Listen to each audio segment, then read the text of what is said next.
ਸ਼ਾਕਰ ਸ਼ੁਜਾਬਾਦੀ ਕਹਿੰਦੇ ਨੇ, ਜਿਵੇਂ ਮੇਕੂ ਆਣ ਰਵਾਇਆ ਹੀ ਇਵੇਂ ਮੈਂ ਵਾਂਗੂ ਪਲ ਪਲ ਰੋਸੀ।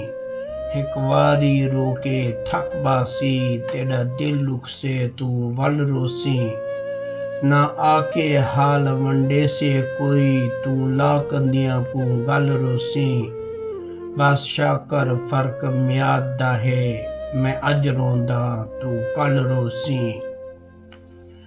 वल कहंदे जेड़ा काम है यार रकीबां दा, वो सजन करेंदे रह गए। जैको अपना समझते हाल तो मेरी पाड़ पटेंदे रह गए। ला तिली मेरी झोंपड़ी को हथ पैर सिकेंदे रह गए। शाकर बदले पानी दे उते पेट्रोल बिटेंदे रह गए।